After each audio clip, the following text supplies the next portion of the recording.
Hi, my name is LaQuanda Jefferson, and I would like to welcome you to June 2018's monthly broadcast for Familial Bond Psychotherapy and Consultation Services, where we are absolutely committed to you, your healing, your revealing, and that pathway of discovery for you to achieve optimal growth and functionality in your life. So,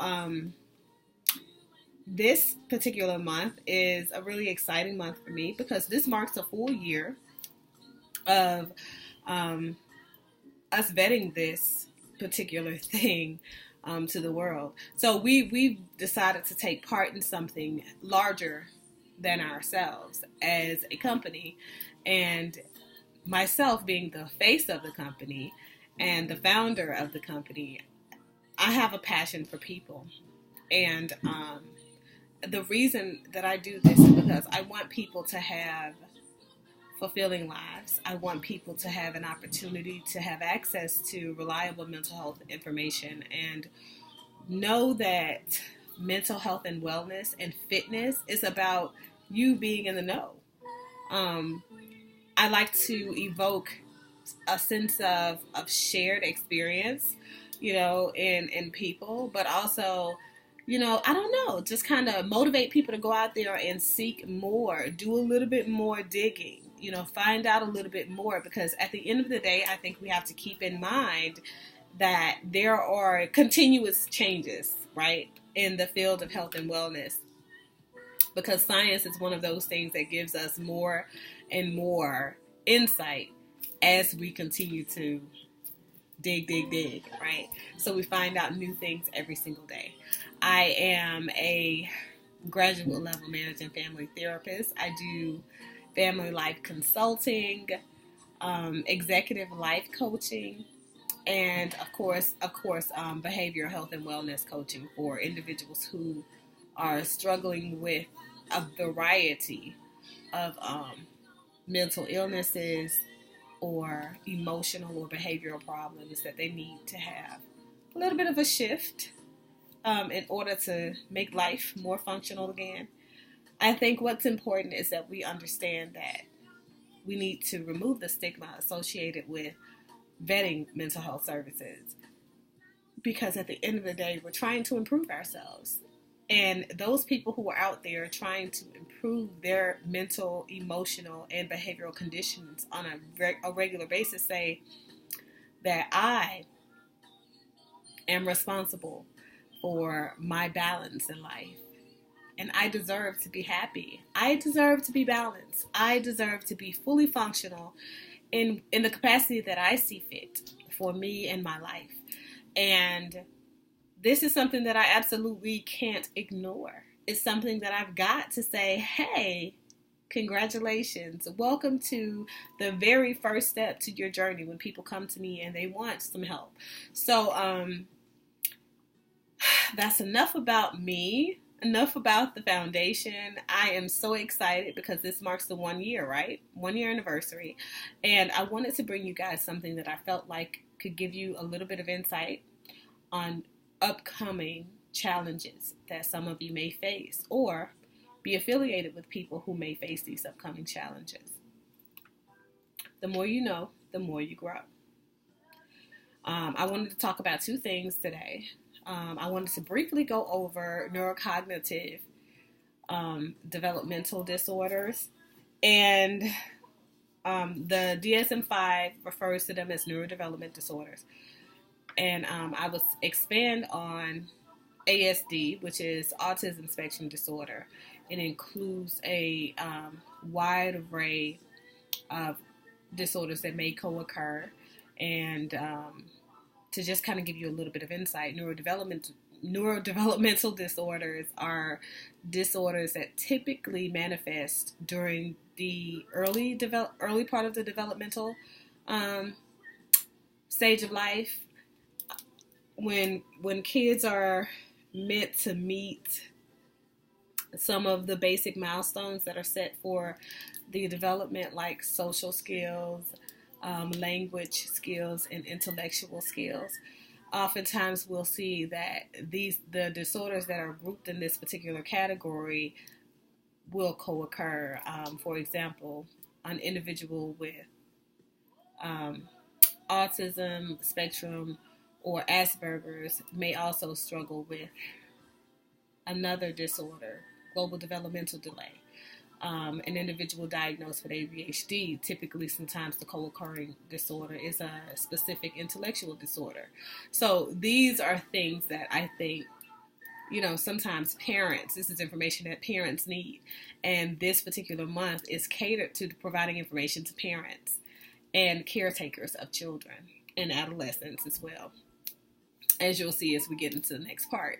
So for that piece, some of the signs that you want to kind of look for in your developing child at young ages, like 4 or 5, when they are not developing those social skills or they're not responding to play with other people, noticing social cues from other people of interest or disinterest, not being able to adequately mimic some of those learned signs of expression, even language skills are underdeveloped for their age. And it's really important that you receive adequate health care for your child. You have to make sure that your pediatrician can follow you and assist in the process of you understanding, okay, so what should we expect at this stage of development? It's exciting to have children, right? But it's work. It requires a lot of work, and being a parent requires a lot of research, and then staying abreast with the most current information about a wide array of issues concerning childhood development. So that's sort of that piece kind of briefly brushed over for you guys, but more intimately in this particular segment, I want to talk about teen depression. So the onset of adolescence can sometimes push you towards that, oh, this is just too much as a parent. But we also have to keep in mind that during the onset of adolescent phase of life, and then also moving into that particular arena between the ages of 9-11, when it first starts, and then once that child moves into early phases of being a preteen and then teenagers and adolescents, they go through so much because they're developing. They're making transitions between elementary school, where essentially they're watched over, and the responsibility for them and their social skills development for the most part is on the teachers, right? Because they're pairing them with people, they're putting them in groups to where they've got to kind of develop those skills. They're taking them outside for recess, right, so that they can learn to play with one another, center play, all of these things to help them develop those initial skills of socialization with other people. But then when they transition and they move on to middle school, everybody's trying to find out who they really are. So how much of everything that we've learned from our environmental exposures and our social cultural factors, how much of that is embedded in us right now? And how much of that are we going to change and shift because we need to make accommodations for what we are now learning from our peers? So I think parents have to be aware of that piece and what children are dealing with then, because now their social skills are challenged. Now they are challenged to think on a more critical thinking level. Abstract thinking, is developed and kind of fine-tuned at this stage of development. So when your child is cut off from the world during this time, it's hard to tell whether or not they're depressed or not, simply because when they're going through this particular level, this particular stage of adolescence, you see a lot of adolescent egocentrism. And what that is that they know everything. They know everything about everything, and they're learning about everything, and they don't need you as their primary source of information typically. So I always say parents need to make sure that this is the stage of life that they initiate regular conversations with their children about life, okay, about everything. Of course, during the initial phases of development into the adolescent period, you probably received information from your doctor about childhood depression, teen depression, sex, body parts, having that conversation with your children, how to comfortably initiate that conversation is what normally comes with no book, no manual. So I always recommend that parents kind of go into it at an age-appropriate conversation based on what they've observed in their child, right? Because sometimes we like to think that our children are angels and that they don't know these things. They don't know about these things. They don't need to know about these things. Sex, drugs, alcohol, those types of things that have a heavy influence on who your child is and how they are seen by other people. Because at the end of the day, this is the stage of life where they're trying to fit in, right? So I think it's really important that you sit down and you have that conversation with them, and then be as honest and as transparent and as, forward as you can with information, because they have to know that you are a reliable source of information. And although you may feel a little biased because this is your child and you definitely don't want them to partake in anything that is considered to be risky behavior or considered to be by society or deemed unfit by society, it's important that you give them reliable information and you trust them to make some of these decisions on their own. And of course, trust them to be able to come back to you as a consultant before they make those decisions. So moving into how we can recognize or disseminate between what is childhood depression and what's just, phase of life. I'm just going through adolescence, trying to find myself, leave me alone. We'll typically see that teenagers will, sort of isolate themselves. So spend a lot of time in their room and listening to music that doesn't necessarily fit with the grand scheme of things of mom and dad, because they're in a different era. Whatever generation you are from, typically we as people evolve. So your child will evolve as well. And they'll be into things that you may not be into, and that's okay. And that actually shows that they are kind of adjusting and sort of exploring what their options are in this world of peers that are same age as them. And that's healthy for their development. So as they're going through identity crisis, they're going to go through the boy crazy, girl fake crazy stage. And it's important for you to provide them with the facts, whatever information that they're seeking, things they may be exposed to. I think one of the huge things now is sexual orientation and gender biases and those particular conversations. For American families, the conversation around race is very important because all of these things are social contributors to childhood depression, peer pressure, sex and drugs, but also selecting the right crowd to be around or the right, I'm trying to think of what they call them in this particular generation, posse, clique, whatever, group of people. Selecting the right group of people for their social circle is something that most kids struggle with because they don't want to be seen as the nerds and be used to do other people's work.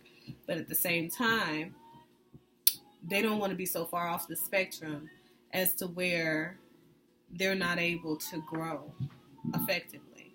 So if your child is isolated, they have a loss of interest in things that they typically are interested in doing, if they feel low, down, alone, and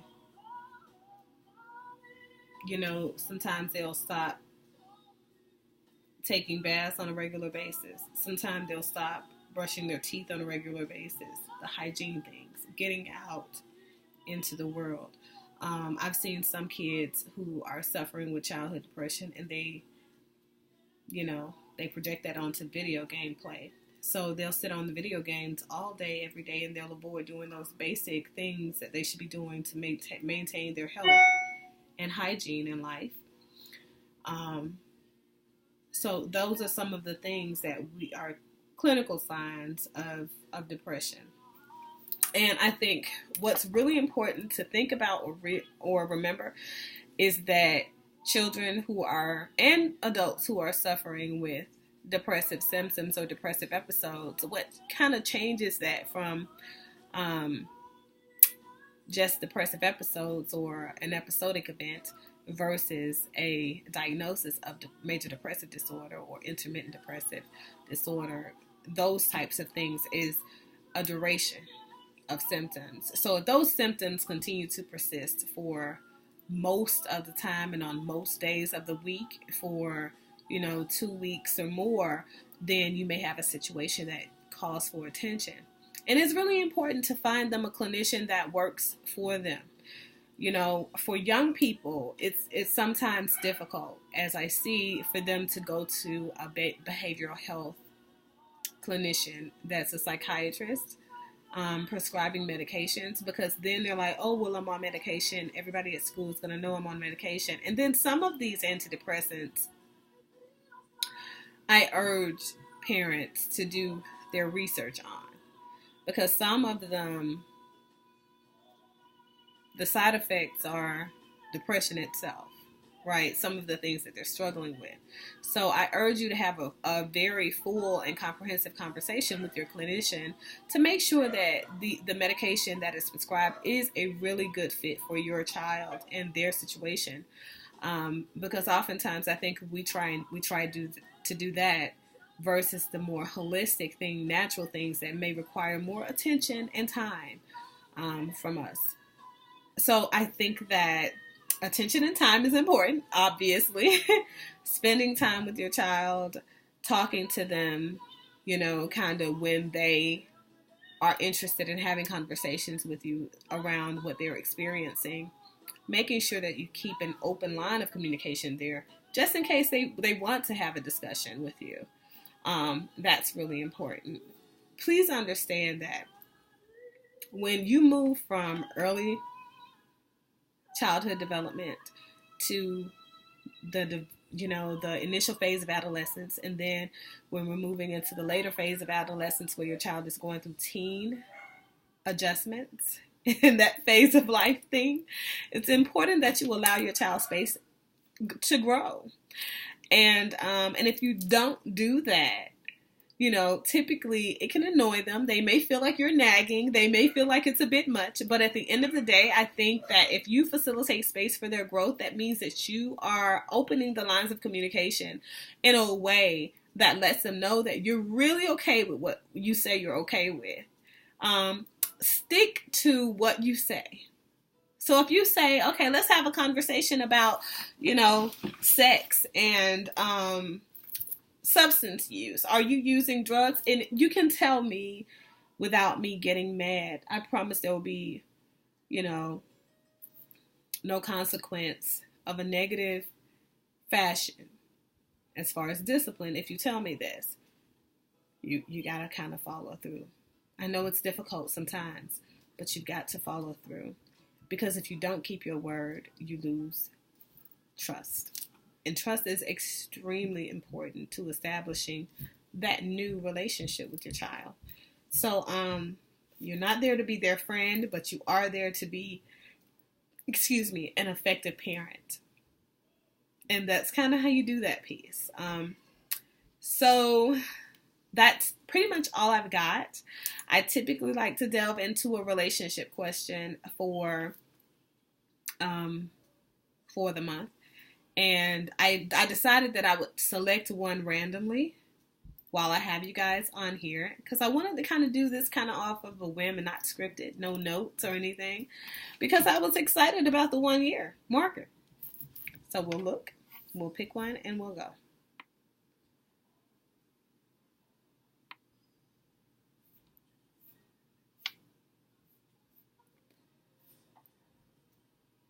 Okay. I've scrolled down the list and we've decided to.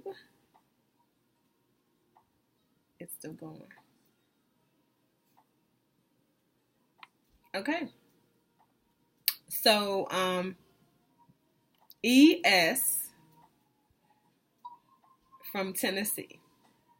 I almost said the name. I try and, allow a little bit of anonymity because I know that for the most part, if you guys didn't post it on my social media page, then obviously you didn't kind of want that information out there openly. So, just looking. Okay. Okay, so this question comes from a male with the initials of ES in Tennessee, Chattanooga. And his question is about his relationship. He is a homosexual male, and he's been in a relationship with his partner for 3 years. And they've not told the parents of the partner. His family knows that they are homosexual, and his family embraces his partner, but he can't do things that involves his partner's family simply because they don't know that the two of them are in a relationship. They were recently engaged. Wow. So they were recently engaged and due to be married in 6 months. His question is, how does he convince his partner to allow him to invite his family and his friends?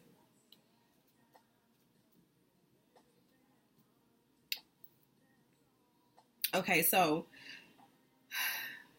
I hate saying that because I seem so redundant, but I'm huge on communication. I think first the two of you need to sit down and have a conversation about um, coming out, to his family. Sometimes it helps for you to sort of start with your personal experience and your personal struggle. If you had a personal struggle with coming out to your family, sometimes it helps to have that, but sometimes that can actually make them shut down because then they feel like, oh, okay, well, I'm not you. My family isn't yours. They're not going to accept this. Um, so I think what needs to take place first is a conversation between the two of you about what it means to you for him to come out and for his family to be there and what that means for him separately. Have a conversation and sort of invite a little bit of vulnerability into you guys' atmosphere. Sit with one another's emotions and thoughts and feelings around this particular topic and offer consolation. Okay? Offer a little bit of validation to where he sits and what his position is, but then also stand firm on what it is that you feel like is right. And if you have to agree to disagree, that's okay. If you have to reschedule this conversation for a later date because it gets too intense, because it can, that's okay. As long as you guys are communicating. So that's my advisement. If you have anything else for me further or you want further clarification, then of course you're welcome to email me, doclqj@familialbonds.org. You guys can find me anywhere on the internet with doclqj typed in or hashtag or doclqj speaks. So that's me. This has been our June segment. I've kept it under 30 minutes, and I so appreciate you guys for watching. Thank you guys for following me, subscribing to me, and maintaining that piece, you know. It's amazing. Like and share this video if it applies to you and some things that you have going on in your life, or you think that someone else can benefit from it. That's pretty much all that I have, you guys. Aspire to empower another being. Aspire to elevate another person. Please, please, please love one another in the way that you think, know, feel is right.